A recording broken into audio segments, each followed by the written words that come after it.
ton frère ressuscitera. Ton frère ressuscitera. Que Dieu bénisse. Que Dieu bénisse. Marthe a dit, je sais, je répondis Marthe, qu'il ressuscitera à la résurrection au dernier jour. Que Dieu bénisse.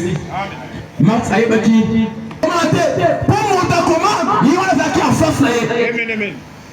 Et puis beaucoup de Jésus, en ce cas futur avec dans la présence. C'est pour cela qu'il est le je suis. Amen. Il y a la présence. Ce coup dernier comme une présence. Attends, on va combattre aux hommes. On combat aux hommes. Ma Amen. Que Dieu bénisse. Amen. Non, c'est aimé que tu reçois. Tellement Jésus est mais avant Seigneur, la personne qui devrait venir, c'est lui qui a fait l'émotion. Moi, c'est ici. N'est-ce pas reçu? A reçu dans Mikole Koya. Et Jésus a répondu bien.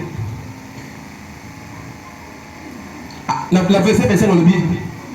Je suis la résurrection et la vie. Celui qui croit en moi vivra quand même, il serait mort. Que Dieu vous bénisse. Amen. Que Dieu vous bénisse. Amen. J'étais ici à l'objet. Moi, en anglais, comment mater? Nazali, la résurrection. Nous avons la paix, ça va moi. Mon temps qu'on dit mangai, à Kokoufate. À t'écoute à Koufi, à cause de la maman. Oh, bien aimé Seigneur. Les jours-là, dans les calvaires, sur la croix, alors que tout est accompli. Et ça va mettre en relation avec les mais s'il y a purification, pour que l'Iwan est dans la bonne. Amen. Pour que ma somme et ça la sauver. Pour que ma place est là, ni kumba là, ni ma charge de Nios. Il y a un carga qui a mort. Il y a un charge qui a mort. Alors, moi, je vais dire, que la médecine, maladie de Sili, ma problème de Sili, banano bakobala, banano bakobota, bakotanga bakasa malamu, bakovoyager, bakokende bakobatimine. Pongai, na zini sur la terre na mkomo na ngai. Anima ki koyoka soni. Anima ki koyoka pasi. Anima ki babeta ye. Anima ki bachuba ye. Ponga na tous à la sauver. Et à chaque fois, celui qui est devant une situation, on se dérange miso. Tout le monde s'en a raté. Il s'agit d'un tambe moko. Oyo andimaki. Koya nasema bele kolata poso. Po ayoka pasi oyo ngana tozoyoka. Po tango akokende amema pasi wala po ngana toto la sumu capacité. Ngana toto ko souffrir jamais pas. Jésus déjà a souffrance de biso. Amen. Et nous c'est comme la yo. Il faut savoir une chose, que aux hommes les rois, on ne peut jamais coller là. Nous sommes capables. Il y a qu'on teste l'écologie de l'épreuve. Pour ça, mon ami, nous sommes attirés, nous sommes nous allons coller. On ne peut jamais qu'on devienne un mot. C'est une obligation. On les candidats, on tombe attirés. Amen. Dans 1 Pierre, chapitre 1, verset 5 à 6. Alors, il faut qu'on s'appelle là. Tous un peu attristés dans les preuves. Alors, à chaque époque qui nous arrive, sont plus pressés que leur périssable. Amen. Or, si on suit autant la moto, à chaque fois, un zèle comme à Kitoko. Si on dit sur la moto, il y a eu ma casse sur la gavotte tango. Donc, vu la bise, vu la bise chrétienne, il faut qu'on y attester dans les preuves. Chacun de nous a sa façon, on va aller tester, alors qu'on teste la maladie, alors qu'on teste la passe, alors qu'on teste la moussala. Mais on va y une chose, exacte. Malgré bâtisse malgré souffrance malgré obstacle tempête mais tu es de l'eau. Tu vas aller les rochers. Le rocher, Azawana. Alors, venez à moi, on vous a chargé. Oui, charge na bino na ko déposer ngo na ko tika bino pepele. Mais tout c'est la ligne. Tout c'est la ligne. Les rochers est là. Les rochers est là devant biso. Alors bien sûr dans Ésaïe chapitre 55 la Bible. Pour les lignes. Tout ça va charge na biso. Tout dépasser ngo na makamé ko faire et ko pesa sur moïté. Alors venez à moi acheter sans payer. Aïe, bonjour et c'est la joie et l'honneur, sans argent, sans rien payer. Azati le monde la yoté, Azati no pèse mon côté, mais c'est lui le rocher. Azati pour ça, on y a le Nazari, on y a balaye, les caméras, on la yo, payé à cause qui m'a apprécié. Amen. Que Dieu bénisse. Amen. Alléluia. La continue dans le verset 26. Jésus a dit, et quiconque vit et croit en moi ne mourra jamais. Crois cela. Bien aimé dans le Seigneur. Est-ce que vous croyez que nous sommes à croire en Jésus? Attends, tu fais aussi la bonne. Amen. Tu crois que ta situation, si tu crois seulement aujourd'hui, ta situation va changer. Amen. Tu les crois cela? Amen. Et Marthe a crié cela. Elle savait que cette personne n'est pas une personne normale.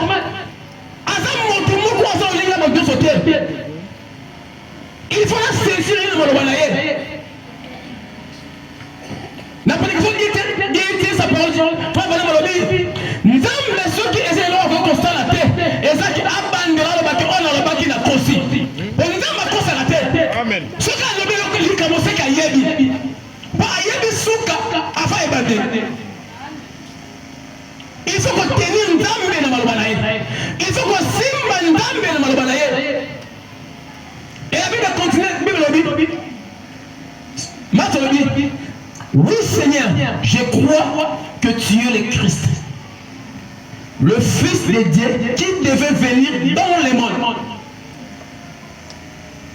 Que Dieu bénisse. Amen. Que Dieu bénisse. Amen. Combien de personnes te confient à laquelle Jésus est le Christ qui devait venir dans le monde? Combien de personnes? Tant qu'on a la passe, ok, n'a pas de gangate. Tant qu'on a la passe, ok, n'a pas de sokolayo. Tant qu'on a la passe, ok, n'a pas de kalisa. Ok, n'a pas de mandona. Ouais, pas taona. Ouais, pas ngunda. Mais tu on pense que les vrais ngunda c'est Jésus-Christ. Les vrais taona c'est Jésus-Christ. Quand on a koufa ça m'a belé. Mais notre Jésus-Christ m'a belé croit qu'on a été. Amen, amen. Le Seigneur Jésus-Christ, Manzame Nyoso, Otoyoka, Oba Ngunda, Oba Taonda, Oba Kimbangu, Oba Mohamed, sont morts dans sa belé. Mais le Seigneur Jésus-Christ, ma belé Kangaete, pour Ebaki, c'est lui le créateur de ciel et la terre. Amen. Ma belé ne pouvait jamais consigne le Seigneur Jésus-Christ, ma belé. Amen, amen, amen. Mes filles, on ne sait pas tout pour aller. Problème là, yo, et elles sont sorties de pour aller. On connaît la Tiwapi. On commet des gens pas nani. On consigne les soumis pas nani. Les rochers est là devant toi. On y a dit mon tour, on se met des solos. On y a dit mon thème à l'air. Dans les 3 sortes de croyances dans la Bible, les soi-disant croyants sont plus dangereux. À cause de la pébé nayo. Les hypocrites, on a mis les problèmes nayo. Appuyez sur réponse. Appuyez sur conseil. Amène-moi dans le boko. Toki na beko batalisa. Toki ba sokola yo. Ala ki sur pemela ki sur eux. Mais on y évite yene mon baso mayo. Les soi-disant croyants. Nous sommes comme la vie d'Abisso, il faut parler au rocher. Il faut qu'on va dans l'Ibanga. Yene sa moni malam. Yene o akotika bisote. Yene o akobo ya bisote. Azawana. Pourquoi il y a les mêmes gens ce soir au lobby? Regardez-les, assis à la droite du Père, avec son vêtement sanglant, intercédant pour vous. Il est dans sa présence. Il peut lui demander, ne pouvez-vous pas dire comme Marthe? Même maintenant, le médecin a dit que j'allais mourir. Même maintenant, quoi que tu demandes à Dieu, Dieu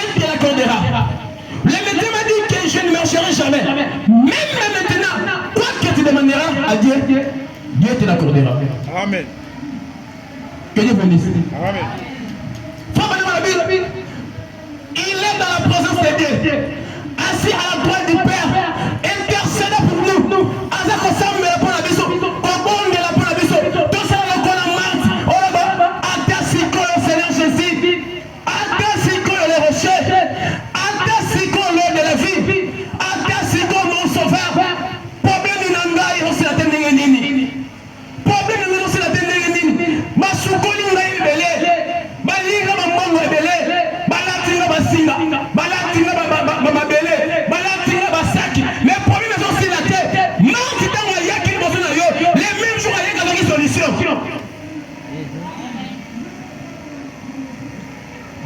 Jésus-Christ peut emmener. Et puis, dès qu'on est le Bible, dans 28. Ayant ainsi parlé, elle s'en alla, puis elle appela secrètement Marie, sa sœur, et lui dit: le maître est ici. Et il te demande. Dès que Marie entendit et s'éleva promptement, elle alla vers Jésus. Quand Jésus n'était pas encore entré dans le village, mais il était dans le lieu où Marthe l'avait raconté. Les Juifs qui étaient avec Marie dans la maison et qui consolaient, l'ayant vu et s'élevé promptement et sorti, lui suivirent disant: elle va au sépulcre pour lui pérer. Amen. Le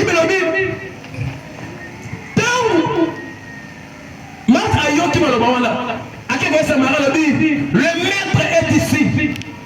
Le rocher est ici. Le sauveur est ici. Et ma juif, on va se qui peut mettre loin là. Balobi, moi qui a tombé pour à quel collé là. N'est-ce pas balobar la bino. Ce qui m'a montré mon salaire dans le paiement la bino. Ce qui m'a montré aucune église. Balo chola yo. Bali boko tol se baba. Aucun voix mis sa batouana. Aucun kabela batouana mbongo. Bami ibi. Ba escroc. N'est pas venu coller na marine marti pour ça Jésus. Oh bata brana. Badora brana.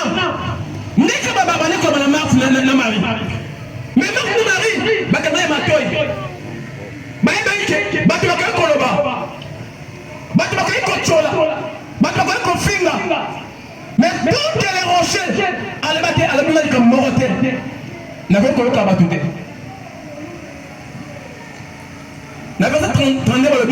Lorsque Marie fut arrivée là où était Jésus et qu'elle vit, elle tomba à ses pieds. Il lui dit: Seigneur, si tu étais ici, mon frère ne serait pas mort. Jésus, la voyant pleurer, elle et les Juifs qui étaient venus avec elle frémit à son esprit et fit tout ému. Et il dit: où l'avez mis? Le Seigneur Jésus-Christ a tous les barons la Bible. Bonté et wapi. Puis le Seigneur. Aujourd'hui, les rochers contre la Bible. Baptême de la Bible wapi. Ma bonne est ma wapi. Sangue me kundama wapi. Manolo ma kundama wapi. Ni l'oiseau déranger fille là yo. On commence à penser. On commence à remettre l'estomac. On commence à attention. Nicolas Macanisi. Les loges à l'objet. À côté de yo. Bataille à moi wapi. Et là qu'on pèse attention. Et là qu'on pèse Macanisi. Et là qu'on trouve la fille là yo. Et là qu'on pèse l'estomac. Où vous l'avez mis? Que Dieu bénisse. Amen. Que Dieu bénisse. Amen. Et 34 dans la gare de Jésus. Baba ici Jésus, Seigneur, viens et vois. Et Jésus priera. Oh, bien aimé le Seigneur. Tant que vous Jésus l'élit, tu m'as dit, au moniteur, tu as dit ça, il y a des escrocs. Est-ce que tu as dit la raboye? Jésus était l'homme quand il pleurait. Mais quand vous avez dit devant la tombe, il n'était plus l'homme. Amen, amen. Il n'était plus l'homme. Jésus pleurait étant que homme. À ça qui s'en appelait homme. À quoi peut-on qu'en passe? À quoi peut-on qu'en zala? À quoi peut-on qu'en solo? Mais quand il serait devant la tombe, il n'est plus l'homme. Il n'est plus l'homme. Le Seigneur Jésus-Christ, à côté de la problème, à côté de la peau, le moto.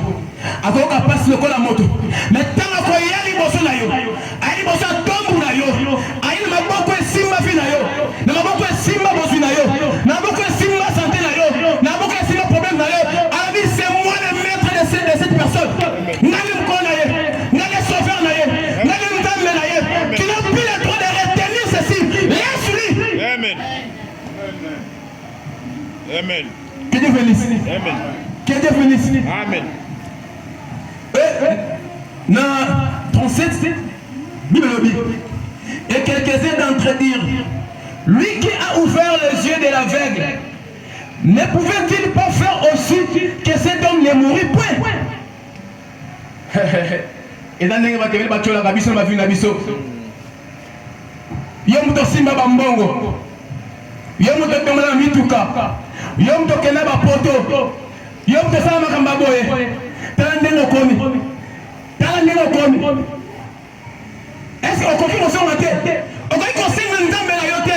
Nzambe be mobelaka nzambe nzambe. Oyo biso pata pano tosala nzambe. Oh le Saint-Esprit est ici. Oh le Saint-Esprit c'est en nous. Wapi nzambe na bino pona? Akoki kosongisa yo te? Jésus était là azoka soni. Oh bato nyonso bazo babalo sekaye. Mais ayeba kalobi soni oyo bazo bazokisa bana basi oyo eza pona momuke.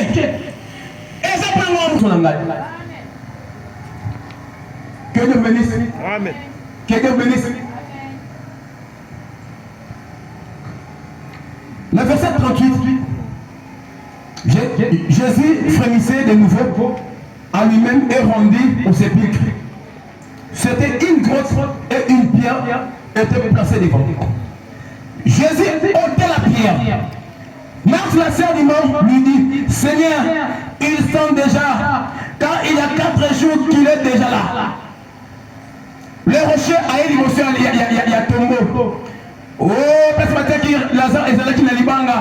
Bah, il va dire que mon dans l'émotion libanga, et ça libanga yemoko. Donc, il y a une dame où tu as reçu qui Lazare. Alors, ouais, libanga. Marthe lui dit, Seigneur, ils sont déjà, c'est déjà 4 jours. Azor déjà solo, Azor tinda solo. Je vais t'allier. Albitala moi mwasi oyo. A évité. Mon dans un liboso na ye. Azor capable. Ya kozam se solo mabe na parfait. Bando ko so mabe bakuma ko parfait. On leki aussi qui parfait. On leki batuli na leki. On leki bazo le kabatala. Muto de la baba okufa. Abane ko le katinda solo. Ale katika ni solo. Mais le autre ko le ko solo ndoto na ye. Amen. Que Dieu bénisse. Amen. Que Dieu bénisse. Amen. Et Jésus a l'envolé. Maintenant le bif. À son passé d'un seul. Et j'ai fait le bin à le bin. N'ai-je pas dit que si tu crois, tu verras la gloire de Dieu? Ils ôtèrent la pierre. Et Jésus leva les yeux en haut et dit, Père, je te rends grâce de ce que tu m'as exaucé. Pour moi, je savais que tu m'exauces toujours. Mais je pleurais à cause de la foule qui m'entoure, afin qu'ils croient que c'est toi qui m'as envoyé. Amen. Jésus m'a dit, Seigneur, n'évite pas qu'il m'aille. Mais au yoga gangai, mais qu'on s'est le moteur pour la bateau, pour la ngaï. N'allez pour la ngaï, mais n'allez pour la bateau, n'y a pas de ne fais pas cela pour moi, mais pour la bateau, c'est aussi aujourd'hui. Le pasteur s'il peut dire, ne le fais pas pour la ngaï, mais c'est pour la bateau, quand nous voyons, vous voyez côté la ngaï, vous voyez côté la pasteur s'ilité, vous voyez côté la baba haute, mais vous voyez le docteur Jésus, il fait que Dieu est mort, il fait démontrer que c'est lui le vrai signé, il a pris sa solution, il a fait Molaka, il a un pouvoir, il a conseillé sur la vie de la vidéo. Amen. Amen. Que Dieu bénisse. Amen. Je l'ai dit conseil pour l'angaïté. Conseil pour l'angaïté. Ayant dit cela, la verset 43. Ayant dit cela, il cria d'une forte, Lazare sort. Et les morts sortis. Le pied et les mains liés de bandes et le visage enveloppé des lèches. Tant que notre Seigneur Jésus-Christ, Azala Kiwana, liboso ya tombo, liboso ya kufa, liboso ya esprit de mort. Oh, pouvoir ya liwa, emoni notre Seigneur Jésus-Christ. Emoni moto oyo asala liwa, emoni moto oyo apesaka pema, emoni moto oyo aza na puissance, aza na pouvoir, bakomi ya kobanga, bakomi ya koganga, lokola akoki kotelema liboso ya fude gadara, ntango batema bamonaki ye, afa aloba, aboneli ya koganga, aboneli ya kobanga, oyo yeni, oyo asali liboso na bango. Il est le tout-puissant. Il est le créateur des cieux et la terre. Il est le Dieu de Branham. Son nom c'est Jésus-Christ. Natomba lelo. Natomba lelo. Aza la pouvoir. Aza la pouvoir. Yakoye liboso na yo. Yakoye liboso situation na yo. Yakoye liboso famille na yo. Yakoloba. Et que toi Daniel, sors. La santé de Daniel, sors. La situation financière de ma sœur sort. Et Koufa, et Koto ça y est. Koufa est le pouvoir. Il y a qu'à retenir notre oyo le Seigneur Jésus a déclaré. Il est un rocher. Il est un rocher. Faut pas dire mon ami. Tant qu'on a eu une zala, qui nous a dit que c'est là qui monte. Après peu qu'on cantera.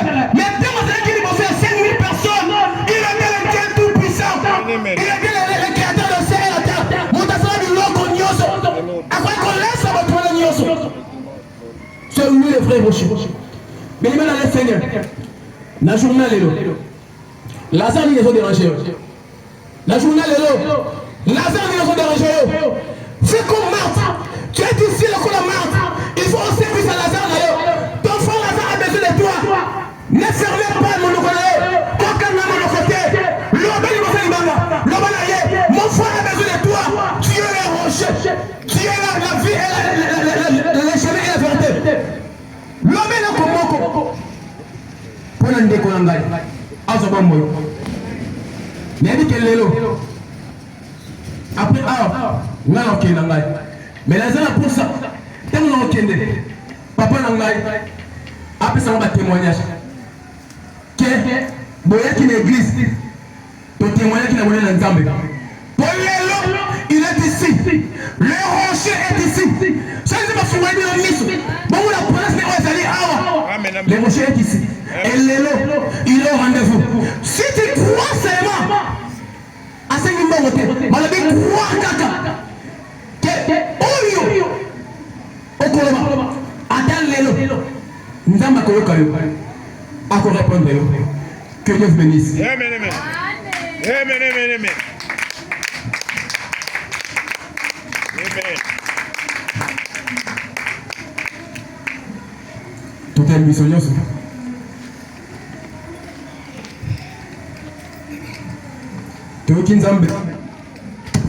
Tokinzambe Kolobalabiso.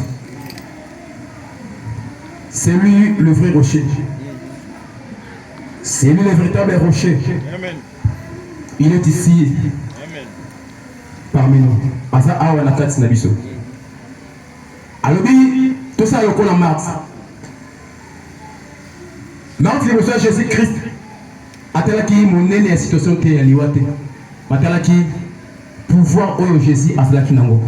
Voyez bien que Jésus, le Seigneur Jésus-Christ qui est le rocher, a un pouvoir. Il y a le mort malgré le déconner, a couvert déjà 4 jours passés. Amen. Son ngana yo. Pour na Lazare na biso. Amen. On m'a couvert tout connaît 4 jours passés. 10 ans, 20 ans, 30 ans, 40 ans passés. Mais Jésus a le biso. Notre prophète prenant le bi. Tout est à l'icolo. Tout le na nzambe. Même maintenant, ce que le bien comme moko vit dans les changer. Amen. Prions le Seigneur Jésus-Christ. Dieu bien-aimé, Père de gloire, Seigneur, je viens écouter ta parole. Tu as dit, j'ai envoyé la parole est sa guérison. La parole, l'esprit et vie, Seigneur. Moi, je viens auprès de toi, Père Céleste. Que tu puisses me regarder, Père de gloire, Seigneur. C'est tes paroles qui viennent de sortir, Dieu bien-aimé. Rendre, Père Céleste, Seigneur. Toi qui es présent ici maintenant. Toi qui es réel, Jésus. Ce n'est pas l'histoire, Seigneur Jésus. Car Seigneur, quand tu parles, Seigneur, tu es derrière cette parole pour accomplir cela, Père. Tu es bien-aimé, Père Céleste. Tu as parlé à travers ton saint prophète disant, nous prêchons la voix d'ici. Seigneur, que derrière chaque signe, il y a un Seigneur. Il y a une voix, ô Dieu de grâce. Mon Seigneur et Sauveur Jésus, regardez-moi aujourd'hui, Père, devant toi, notre Dieu, comme un martyr qui a couru devant toi. Père Céleste, Seigneur, avec son préoccupation de ton frère qui était mort, Jésus s'était passé devant ton Père. Martyr a fait, Seigneur, il a quitté pour Dieu. Prions. Afin que Père Céleste, je ne me fais de gloire, Seigneur. Problème dans les amis, mon frère. Quatre Père, mes voici. Je viens, Seigneur, auprès de toi, Seigneur. J'ai des grâces, descends, notre Dieu. Problème dans les amis. Guéris-moi dans mon Père. Problème dans les amis, ma soeur. Parlons au Seigneur Jésus. Tout le monde est libre, prions le Seigneur.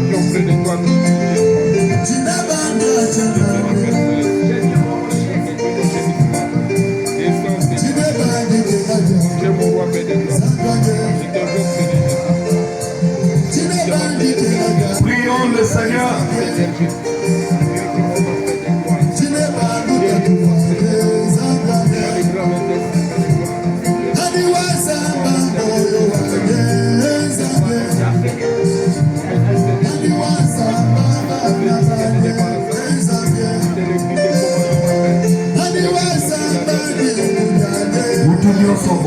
Aye awa azana besoin basambela pour la situation na ye apusana na chair et basala nzambe kobima boye te oza na problème nini mon frère osala na chair matapela na chair. Il est Dieu. Il est Dieu puissant.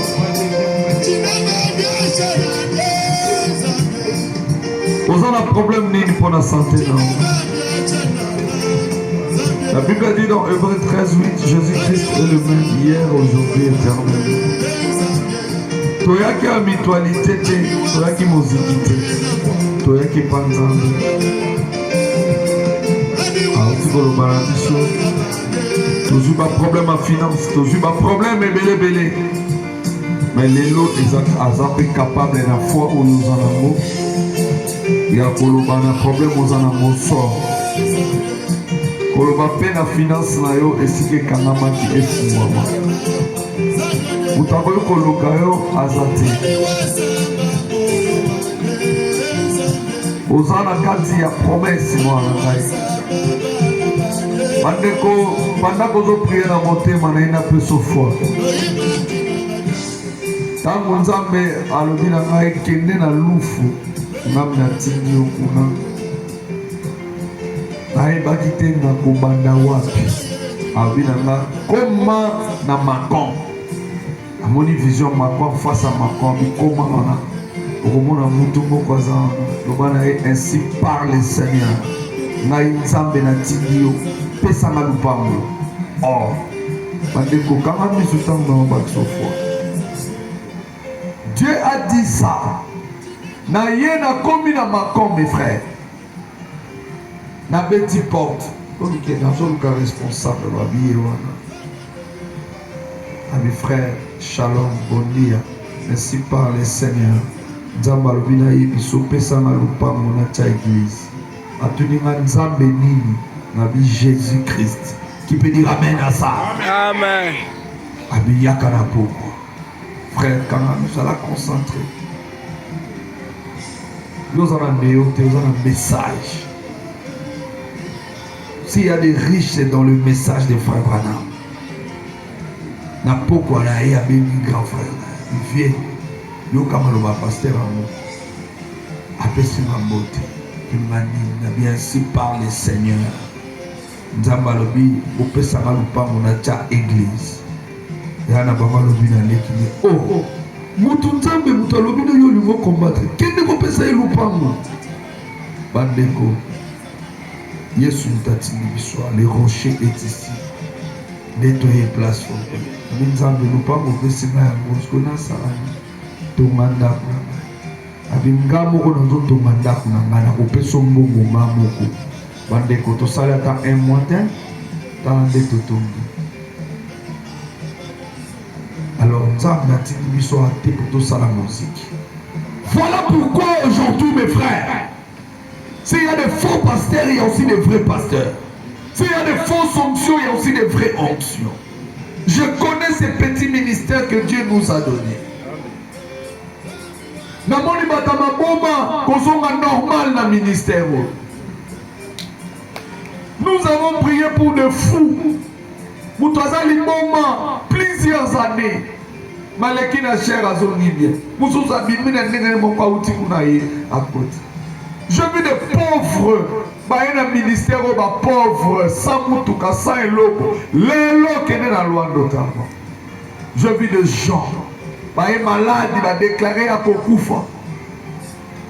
J'ai vu des femmes, 12 ans de mariage à Botarate. Je lui ai imposé les mains. Le loi Bota. Pourquoi pas yo? Voilà pourquoi le jeune prophète Adriano qui nous a prêché ici, Dieu l'utilise vraiment avec les dons de la prophétie. Et les dons, c'est dans le message. Et moi, je crois à la restauration des dons comme frère Branham. Si tu crois aussi, peut-être Dieu t'a parlé dans la parole et il va encore confirmer dans cela la voix secondaire, dans cela la prophétie. Présence na yo, présence na yo, oh présence na yo toko, présence na yo, présence na yo, présence na yo, olo Yesu, présence na yo toko, tosengi onction, tosengi onction, tosengi onction, olo Yesu.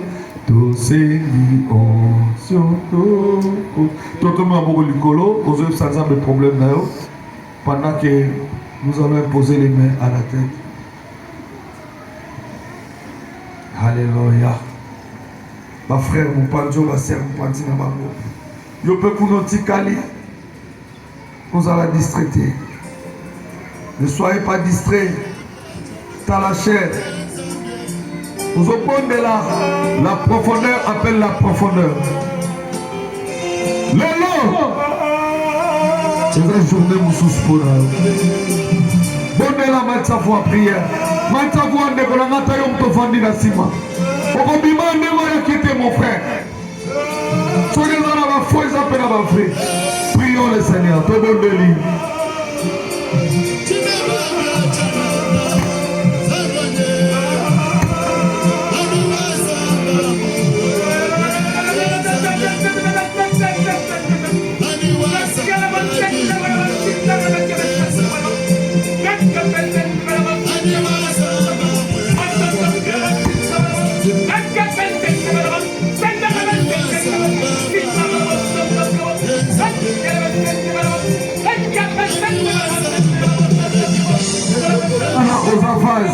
Vous allez distraiter aux avances. Yo penzamba liyo balakati na yo. On se zapona a pona bisonyoso. Salaka la concentré. Yo penzamba ko balakati na yo. Ezala la batu musute na yo pelelo. Yo mokope. Prions le Seigneur. OK.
À passer sur la terre et tu vas t'en aller. Et tu vas t'en aller. Mais Jésus te dit mon ami, parce que tu et foi dans sa parole, tu verras l'entendre Dieu. Oh, c'est lui. Mon Seigneur, je suis là. C'est lui la main finale. C'est lui mon absolu, Jésus là. Le point de référence finale. Même si papa parle, même si maman parle, même si l'oncle te maudit, on met le lion dans la fourrière.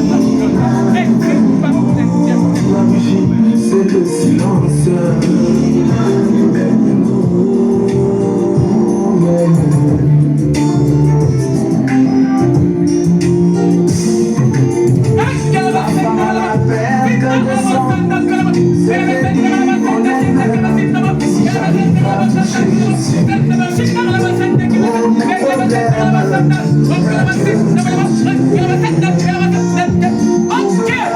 Certainement une solution.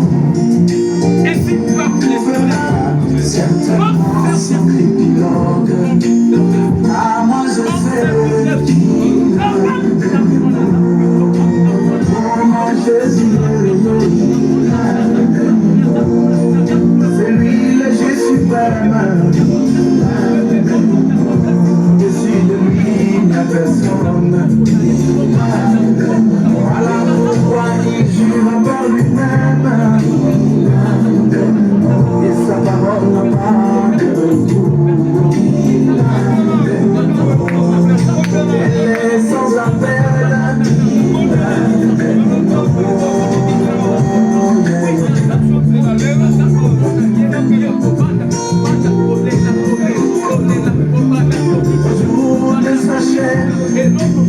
Quand il s'est trouvé dans le centenaire, dans les serviteurs, il était là, juste un mot de Jésus, toute la scène avait changé.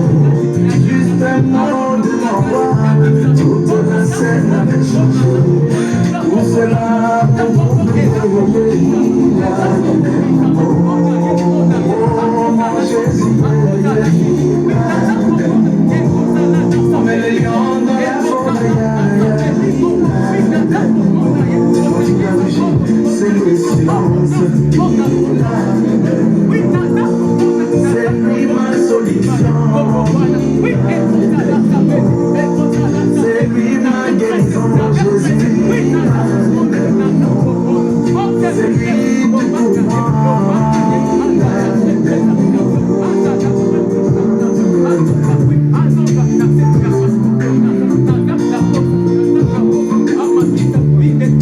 Alors qu'ils étaient tous dans la barque, une tempête s'éleva. Oh, les disciples étaient remplis de feuilles. Ils veillèrent Jésus-Christ, il calma la tempête. Lui, le roi des esprits, il calma la tempête. Pour cela, pour tout payer.